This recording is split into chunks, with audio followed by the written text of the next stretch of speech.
Siratal ladina tegesna jalana jalma jalma an'amta anu geus masihan nikmat Gusti alaihim ka aladina. Tanya kan orang teh dipiwarang ku Allah supaya orang teh ngucapkeun al-fatihah tikawit bismillah dugi ka walad dolin anu mana dina fatihah teh ayat-ayat ihdinas siratal mustaqim nu hartosna mugi Gusti nuduhkeun ka abdi sadaya kana jalan anu lurus nu lempeng. Maksudna mah agama Islam jalan lurus teh, jalan lempeng teh.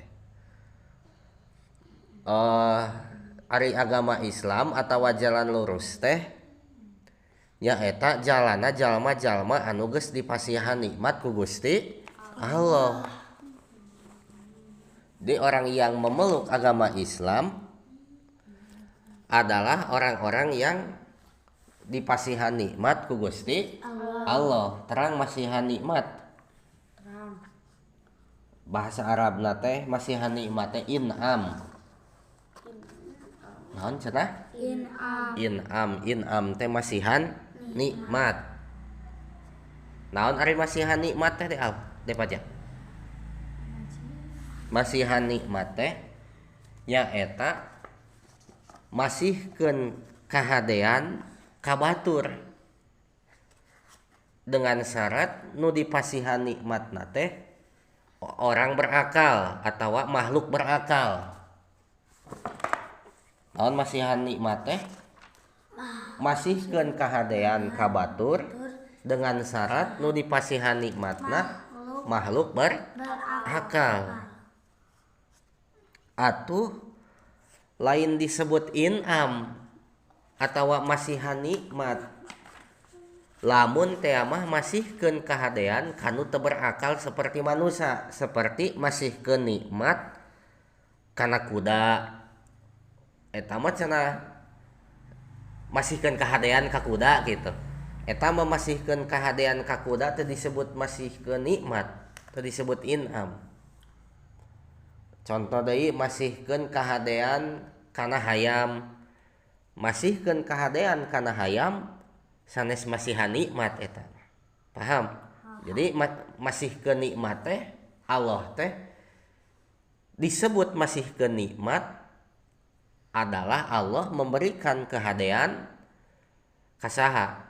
Ka anu berakalnya eta ka jelema. Nah bedanya teh Alki. Depaja.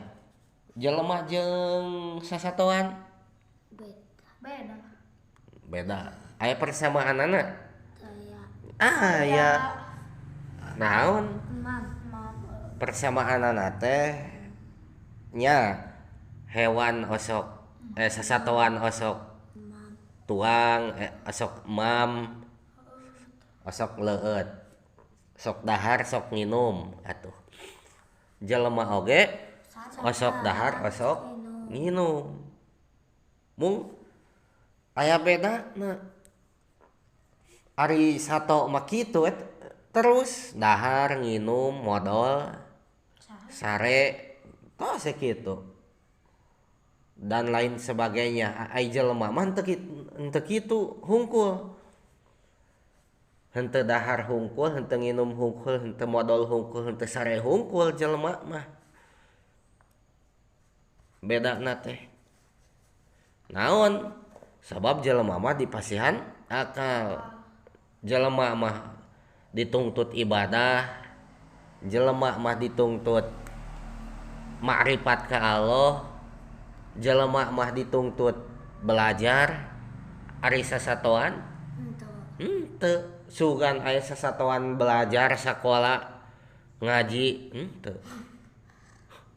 Sabab sasatoan mah tidak berakal seperti manusia. Makana ketika Allah menciptakan masihkeun kahadean lamun ka sasatoan mah teu disebut an'amta, teu disebut masihan nikmat. Kartos Alki. Depaja.